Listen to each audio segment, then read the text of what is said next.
Bwana sifiwe. Praise the living God. Ni asubuhi nyingine tena ambayo Mungu ametuwezesha kupatikana hapa mtandaoni ili tuweze kuhimizana kutokana na neno lake Mungu.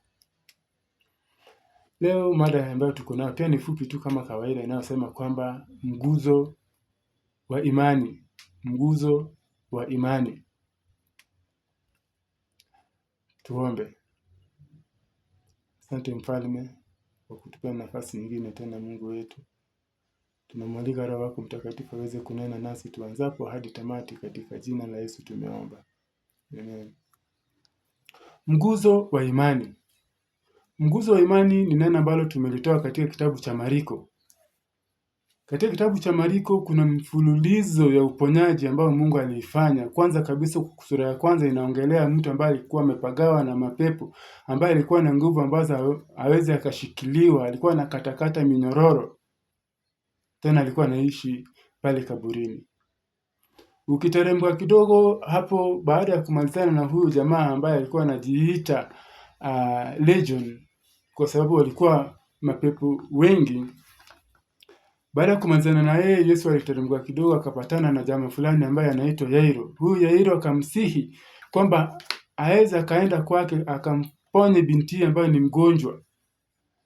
Hivyo tu mara Yesu aliposikia hiyo habari ya binti mgonjwa, akafunga safari kwenda kwa nyumba ya Yairo ili aweze kumponya bintiye. Umati mkubwa ulikuwa unamfuata Yesu. Wengi walikuwa wanamfuata Yesu. Na hapa ukichunguza vizuri, hawa wote ambao walikuwa wanamfuata Yesu, sio kwamba walikuwa wanamfuata tu kwa ili wasikie neno lake. Kuna wenye walikuwa wanamfuata kwa nia tofauti tofauti, kwa sababu pengine walisikia kwamba aliwapea chakula watu zaidi ya 5,000. Wengine walikuwa wanataka wakaione miujiza. Wengine walikuwa wanamfuata kwa sababu ya nia tofauti tofauti. Lakini hapo kati kulikuwa na mama fulani. Kulikuwa na mama fulani ambaye alipatikana katika umati huo ambao ulikuwa unamfuata Yesu. Hebu tusome tusikie huyu mama mbona alipatikana katika huu umati na alikuwa anataka nini.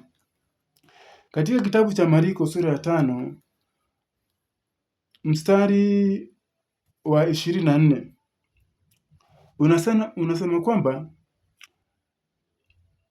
24 nasema kwamba kwa kimombo inasema kwamba a large crowd followed and pressed round him, and a woman was there who had been subject to bleeding for 12 years. She had suffered a great deal under the care of many doctors and had spent all she had, yet instead of getting better, she grew worse. Eti katika huu umati mkubwa kulikuwa na mama mwingine hapo. Huyu mama hata jina lake aliwezi likatajwa, kwa sababu pengine kutokana na hali yake hawakuwa na nafasi hata ya kuchunguza jina lake. Hakuwa na jina, lakini alipatikana katika umati mkubwa ambao ulikuwa unamfuata Yesu.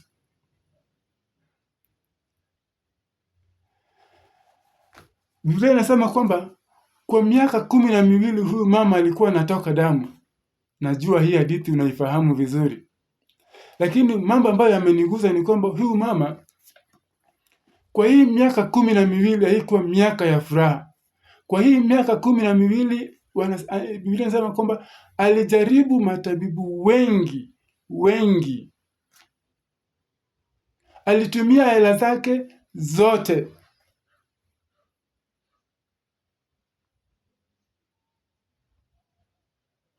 Alijaribu wale ambao wangeweza kumsaidia kutokana na kutoa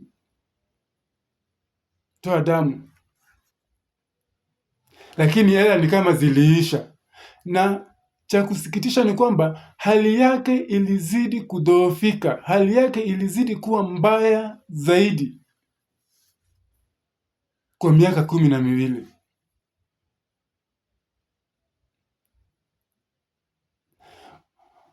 Huyu mama hangeweza hata kusimama kati ya watu kwa ujasiri. Akasema kwamba mimi naye nimekuja Yesu niponye, kwa sababu alikuwa ananuka. Kwa miaka 12. Naamini kwamba hata marafiki walikuwa wamemwacha kwa sababu ya uongo aliokuwa anautoa. Naamini kwamba hata biashara hangeweza kufanya kwa sababu wateja wake hawangestahimili hii harufu ambayo ilikuwa inatoka kwake. Naamini kwamba hata biashara hangefanya kwa sababu hakuna mwenye angemsongea karibu. Naamini kwamba hata wazazi wake kama wangekuwepo ama kama walikuwepo hawangemsongea karibu kwa sababu ya harufu ambayo alikuwa anaitoa. Hata kama alikuwa ameolewa, naamini kwamba hata bwanake hangeweza kumsongea karibu kila siku kutokana na harufu ambayo alikuwa anaitoa kwa miaka 12. Naamini kwamba hata kanisani hangeweza kusongea waumini wenzake kwa sababu ya harufu ambayo alikuwa anaitoa. Naamini hata kama alikuwa na watoto hawangekuwa wanajumuika na yeye kila wakati kutokana na harufu ambayo alikuwa anaitoa kwa miaka 12. Miaka yake 12 haikuwa ya kutabasamu. Naamini hata sokoni hangeweza kwenda tu wakati watu wote wako sokoni. Ni kama alikuwa anaibia wakati watu hawako wengi sokoni, ndio asichekwe, ndio asishikilie mapua kwa sababu alikuwa anatoa harufu. Hakuwa na imani. Ninavyoona huyu mama miaka 12 akiwa mgonjwa, na cha kusikitisha ni kwamba hali ilikuwa inazidi kudorora, kukua mbaya zaidi. Biblia ikisema mbaya, hebu piga hiyo picha. Najua ni mbaya, ni mbaya. Hangeweza kusongelewa miaka 12.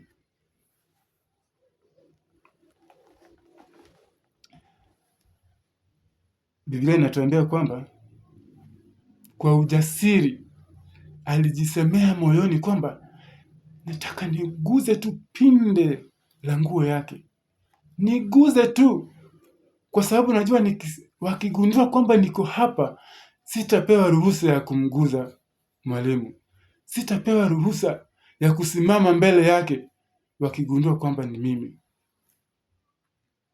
Huyu mama alimguza Yesu. Baada ya kumguza Yesu, Yesu aligundua kwamba kuna nguvu ambazo zimemtoka. Akauliza, ni nani ambaye ameniguza? Unajua hii hadithi vizuri.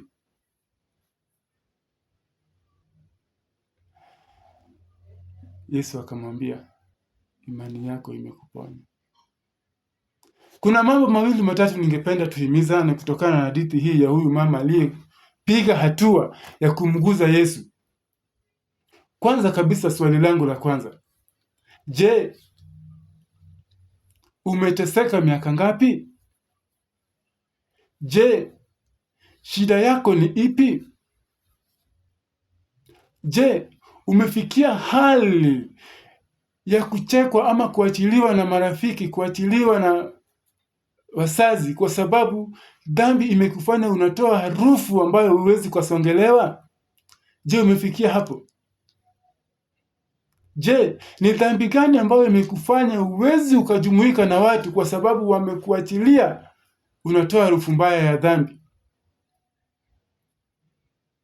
Je, umekata tamaa kwamba uwezi ukajumuika na watu kwa sababu ya hali yako ya kutokuwa na hela, ama hali yako venye watu wanakutazama kijijini, ama venye watu wanakutazama kazini? Je, umekata tamaa ya kuwa katikati ya watu?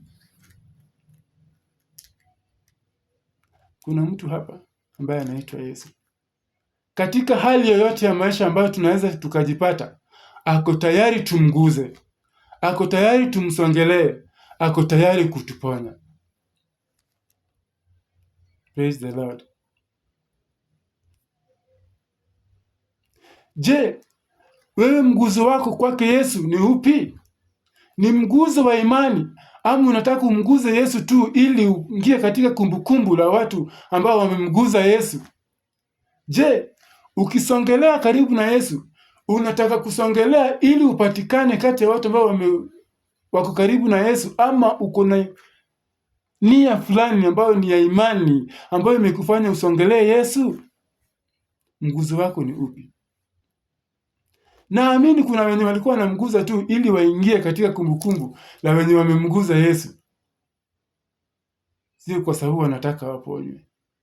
Lakini huyu mama alipiga hatua ya imani, akamguza Yesu kutokana na shida ambazo alikuwa nazo, ambazo alijaribu kwa waganga, akajaribu kwa wenye hekima, watabibu, hawakuweza. Lakini kuna mtu ambaye anaweza. Wakati tumeachiliwa na marafiki, tumeachiliwa na waumini, tumeachiliwa na wazazi, tumeachiliwa na jamii, kwamba tunanuka, tunatoa harufu mbaya, hatuwezi tukasongelewa, kuna mtu ambaye ako karibu kabisa, anataka umguze, na mguzo huo uwe ni wa imani.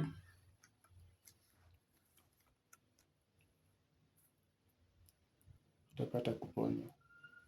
Kuna habari njema asubuhi hii kwamba ni vizuri tumsongelee Yesu ambaye ako tayari tumguze mguzo wa imani, ili tupate kuponywa kutokana na dhambi ambazo zimewekelewa kwetu, dhambi ambazo zimeleta magonjwa, dhambi ambazo zimeleta kutokuwa na hela, dhambi ambazo zimefanya biashara zetu zidhoofike, dhambi ambazo zimefanya tuachiliwe kijijini. Yesu yuko tayari kutukaribisha.